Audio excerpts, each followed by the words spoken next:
me. It was a cold winter's night on the island of Sodor. The engines were all huddled up inside the sheds, but the howling wind kept them awake. At last, Toby broke the silence. "What we need is a story."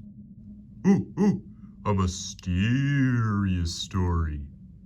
But it needs to have a happy ending. My driver told me a story once, and it has a happy ending. So all of the engines turned their attention to Thomas, and this is the story he told. Once upon a time, there were 3 little engines who lived in their own little shed on their own little railway. Their names were Duke, Stuart, and Falcon. Duke was the oldest, named after his grace, the Duke of Sodor. He felt like it was his responsibility to keep the other engines in order. And whenever they acted out, he would say, "That would never suit his grace." While other engines came and went, Duke outlasted them all. Sometimes, Stuart and Falcon would tease Duke and call him Granpuff. But they did get tired of hearing Duke's stories about his grace. And sometimes they would sing about it too. Engines come and engines go, but Granpuff goes on forever. You impotent scalawags, you better clean up your act. Lighten up, Granpuff. We're only young once. You'd better listen up. You wouldn't want to end up like Smudger, would you? Smudger? Ooh, tell us the story, Granpuff. Smudger was a show-off. He rode roughly and he often came off the rails. He must have had 300 accidents in a 2-year span. Yeah, I counted. I warned him to be careful, but he took no notice. Listen, Dookie, who worries about a few spills? We do here, I would tell him.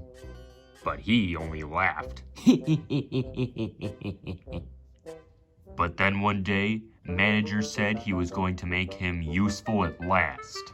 Smudger stopped laughing then. Why? What did he do, Granpuff? He turned him into a generator.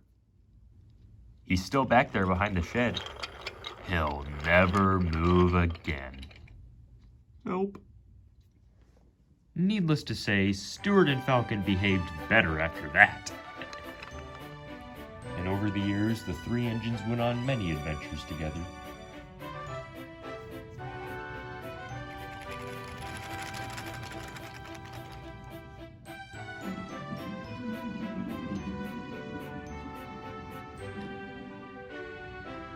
But then, hard times came.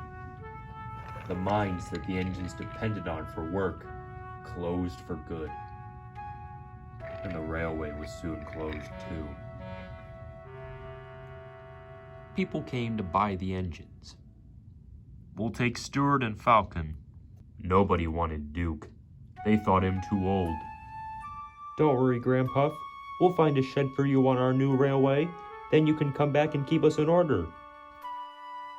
They tried to remain optimistic, but nobody really thought their dreams would come true. Duke's driver and fireman oiled and greased him one last time. They sheeted him snugly and said goodbye before they had to leave to find new jobs.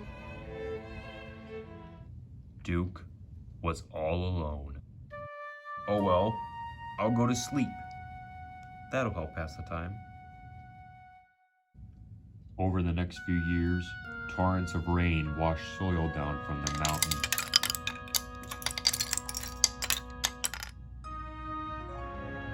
Bushes and trees grew all around.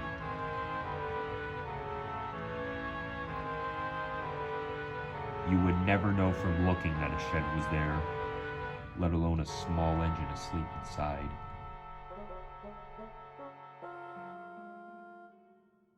That's not a happy ending! Yeah, Thomas, isn't there more to this story? Does Duke ever get out of there? Where did Stuart and Falcon end up?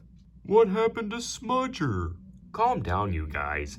There is more to the story, but I think it'll have to wait for another time. Another time? What's wrong with finishing now? Come on, James. Haven't you ever heard of cliffhangers? Besides, this video is running out of time.